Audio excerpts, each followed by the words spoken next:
The branch manager had already fed half of Thayer Larkin's $5 million check into the document shredder when the bank's owner stepped through the security doors. Thayer did not look wealthy. He was a single father in a canvas work jacket, standing beside an 11-year-old girl who held a dented yellow lunchbox.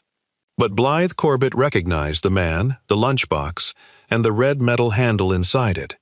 12 years earlier, she had approved the tiny prototype loan everyone else rejected.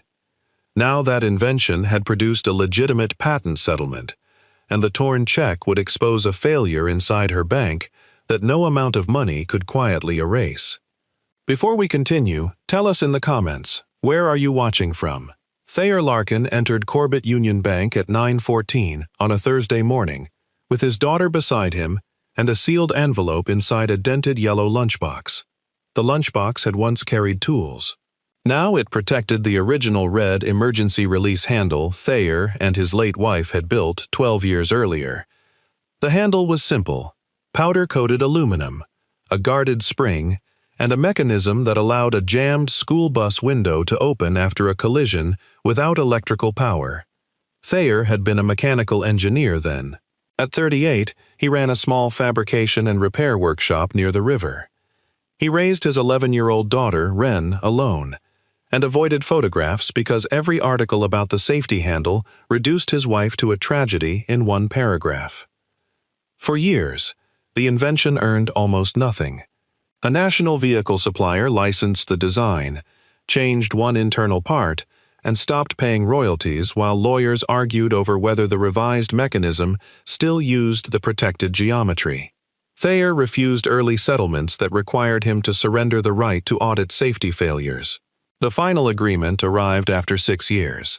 $5 million sounded impossible beside his worn boots and repaired lunchbox. Most of it would not become spending money. Legal fees, taxes, a protected trust for Wren, and a community safety workshop already had claims on it. The check was payable to Larkin's Safety Trust, an entity created by the settlement attorneys. Thayer carried the trust certificate, tax number, court-approved settlement letter, 2 forms of identification, and the business resolution required to open the account. He expected questions. He did not expect contempt. The teller looked at the amount and called the branch manager before touching the envelope again. The manager wore a beige suit and a narrow expression. The branch had absorbed 3 counterfeit cashier's checks that quarter. Her performance review now included a fraud loss target she had missed twice. She examined Thayer's work jacket, the child's lunchbox, and the check in that order. "Where did you get this?" "Patent settlement. The issuing attorney's verification number is in the packet." She held the check beneath ultraviolet light. A security mark appeared, but she frowned because the printed border used an older design from the issuing institution. Thayer explained that the settlement account had been opened before the bank updated its forms. The attorney had warned him the check might receive extended review. "Then you knew it looked suspicious." "I knew you would verify it." That answer landed badly. The manager asked why the trust had no history. Thayer pointed to the creation date in the certified documents. She asked why he had brought a child. He said school had closed because of a burst water pipe, and Wren had permission to wait quietly. The girl sat near the service desk with the yellow lunchbox on her knees. Thayer requested a private office. The manager kept him at the counter. He requested that she call the issuing bank through a publicly listed number rather than the number printed in his packet. She refused, saying the branch would not spend staff time validating an obvious fraud. Thayer did not argue about the money. He asked for the check back and a written refusal so the settlement attorney could arrange another bank. The manager pulled the check away. Bank procedure required suspected instruments to be isolated, scanned, logged, and returned or transferred to investigators depending on legal instructions. It did not permit a branch employee to destroy an original negotiable instrument. But the manager had stopped following procedure several minutes earlier. "Counterfeit paper does not leave this branch," she said. She tore the check once. The lobby went quiet. Thayer stared at the 2 halves. Wren stood so quickly, the yellow lunchbox slid from her knees and struck the floor. Its latch opened. The red emergency handle rolled across the tile. Thayer bent to retrieve it, keeping his voice calm for his daughter. "Please preserve both pieces," he told the manager. "They are evidence of what you did." She fed the halves into the secure document shredder behind the counter. Thayer took out his phone and called the settlement attorney. Security moved closer, but he kept both hands visible and asked them to preserve the lobby recording. He gave the time, the branch address, and the manager's title. He did not threaten anyone. The outer doors opened before he finished. Blythe Corbett entered with 2 audit officers for an unscheduled controls review. At 36, Blythe owned the controlling share of the privately held regional bank her grandmother founded. She wore a fitted sapphire suit, carried no entourage beyond the auditors, and noticed disruption the way other people noticed weather. Her eyes moved from the silent tellers to the open shredder bin. Then she saw Thayer. Blythe stopped. 12 years earlier, as a junior commercial lender, she had approved an $18,000 prototype loan for a married engineering couple with no collateral except workshop equipment and a red metal release handle. Senior Credit had called the device too narrow to matter. Blythe remembered the man who refused to describe school bus safety as a market opportunity. She also remembered the yellow lunchbox. "Thayer Larkin," she said quietly. The branch manager's face changed. Blythe looked at the red handle in his hand, then at the moving paper strips inside the shredder. What exactly did this branch destroy? Blythe did not order anyone to deposit $5 million. She ordered the shredder unplugged. The bin was sealed in front of the audit officers. Lobby footage, teller logs, and security records were placed under retention. The manager was removed from transaction duties and escorted to a private office, not humiliated in the lobby. Then Blythe asked Thayer and Wren to join her in a conference room. She sat across from them, rather than behind the branch manager's desk. "I remember the prototype loan," she said. "That does not verify today's check. We will verify it independently." "That's all I asked for," Thayer replied. The distinction mattered to both of them. Blythe's fraud officer found the issuing institution's official number through the federal directory. The issuing bank confirmed the account, check number, amount, payee, and authorized signatures. The settlement attorney joined through a separately verified office line and authenticated the trust documents. The check had been genuine. It was also unusable now. The issuing bank placed a stop order on the destroyed instrument and began a controlled replacement process.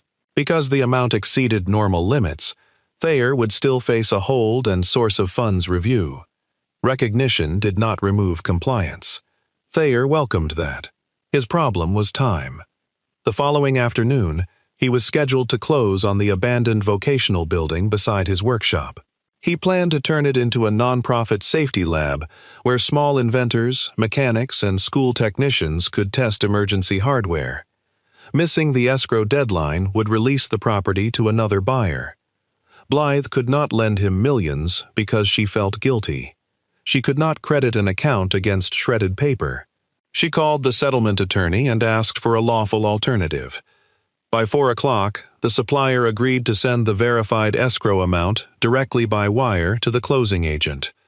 The remaining settlement balance would be reissued to the trust and deposited under ordinary review once the replacement arrived. No exception, no instant access. Only people completing the verification that should have started at the counter. Wren opened the yellow lunchbox while they waited. Inside were springs, 2 old photographs, and the first red handle. Blythe asked before touching it. The girl demonstrated how the guarded lever moved a mechanical latch when power failed. She knew the device not as a $5 million invention, but as the object her parents had built before she could remember them together. Blythe's composure softened. The prototype loan had nearly damaged her career. She had approved it through a small community innovation program, documented every risk, and spent months defending the decision. When royalty disputes pushed the project out of public view, she assumed the invention had disappeared. Thayer told her it had been installed in more than 30,000 buses. The money came late. The safety did not. That evening, Blythe reviewed the branch evidence. The manager had ignored 4 required steps. She had failed to move a high-value review into a private room, refused independent issuer verification, accused a customer before evidence supported it, and destroyed an original instrument after being asked to preserve it. The audit also exposed a problem Blythe owned. After recent fraud losses, she had approved a scorecard that penalized branch managers for suspicious checks that later produced losses. It rewarded stopping fraud, but measured nothing about correct verification, respectful treatment, or false accusations. The policy did not instruct anyone to destroy a check, but it made fear look like performance. Blythe wrote her own name at the top of the corrective action memo. The manager was suspended pending a formal investigation. Staff received legal guidance not to discuss the customer. Thayer received a written incident notice, preservation confirmation, and contact for the bank's insurer. He did not ask for the manager to be publicly punished. He asked for the process to become harder to misuse. 3 days later, Blythe visited the vocational building after the escrow closed. Rain came through one corner of the roof. The workshop floor was scarred, the electrical system was obsolete, and a painted bus outline remained on the wall from a training program that had closed years earlier. Thayer showed her the future without trying to sell it. One bay for impact testing. One classroom for mechanics. A low-cost certification bench for inventors who could not afford national laboratories. Wren wanted a small library and a vending machine that did not steal dollar bills. Blythe listened. She offered to create a lending program for community safety equipment. Thayer declined any program built around him. "Make it independent," he said. "Let people who understand the work decide who qualifies." Blythe felt the same unexpected respect she had felt 12 years earlier. He did not want access to power. He wanted power to follow rules. The replacement check arrived 8 business days later. It traveled directly from the issuing bank to a secured processing center. Corbett Union verified it again, applied the required hold, documented the source of funds, and opened the trust under dual control, with Thayer and an independent fiduciary attorney. The settlement was divided before Thayer spent $1. Taxes and legal obligations came first. Wren's education and long-term security went into protected accounts. The vocational building received a fixed renovation budget. A reserve remained for testing grants and product liability coverage. Thayer kept running his repair shop. He replaced the roof on his house, but not the house. The branch investigation concluded the same week. The manager admitted she had let pressure and assumption replace procedure. She was dismissed for destroying the instrument and falsifying the incident note afterward. The bank offered employment counseling and references limited to verified duties, but it did not hide the misconduct. Blythe changed more than one employee. High-value checks now required 2-person review. Suspected instruments were placed in tamper-evident sleeves. Issuer verification had a written sequence using independently sourced contacts. Fraud scorecards included false positive reviews and customer treatment audits. Any employee could pause a confrontation and request central support without being punished for the delay. The shredded check fragments were reconstructed only far enough to document serial and security features. After the case closed, they remained sealed as legal evidence. Thayer never framed them. He did not want the worst minute in a bank lobby to become the symbol of what 6 years of work had earned. The safety lab opened the following spring. Its first project was not glamorous. A rural school district had emergency roof hatches that smaller drivers could not pull under load. Thayer's team built a lower-force mechanical assist and tested it until a tired bus mechanic could operate it with one hand. The independent loan program funded the tooling. Blythe served on no approval committee. She recruited a retired credit officer, a manufacturing accountant, a disability access specialist, and 2 working mechanics.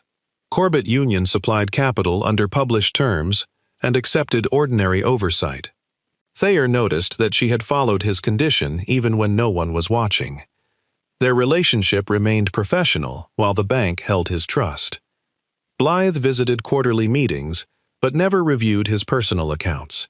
Thayer sent reports through the fiduciary attorney.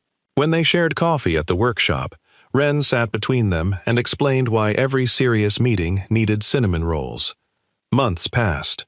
Thayer moved the settlement trust to an independent trust company, so Corbett Union would not control both his money and the safety program's credit line. Blythe supported the transfer without offering a better rate to keep him. Only after the move was complete did she ask whether he would have dinner with her. Thayer checked the program's conflict policy before answering. Then he said yes. Their first dinner took place in a quiet restaurant across from the River Workshop. Blythe wore a dark green dress instead of a bank suit. Thayer arrived without the yellow lunchbox. They spoke about his late wife, without making Blythe compete with a memory. They spoke about the lonely responsibility of owning a bank, whose name was also her family name. Trust did not arrive because she recognized him. It arrived because, after recognizing him, she still verified the facts. A year later, the safety lab held an open testing day for school mechanics and transportation students. Wren, now 12, stood beside a retired bus door mounted on a steel frame. The original red handle was installed under a clear protective cover. She explained the mechanism with the confidence of a child who had grown up around springs, drawings, and adults willing to listen. Blythe watched from the back beside Thayer. The bank had funded 3 projects that year. 2 succeeded. 1 failed testing and returned unused money. Blythe considered the failure proof that the program was honest. After the visitors left, Wren returned the prototype to the dented yellow lunchbox. 1 latch still stuck. Thayer tapped it with the side of his thumb. Blythe held the lid steady. The latch closed.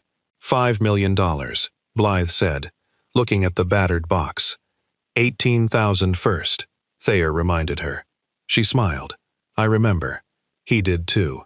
Not the amount. The moment someone had examined the work before deciding what kind of man stood in front of her.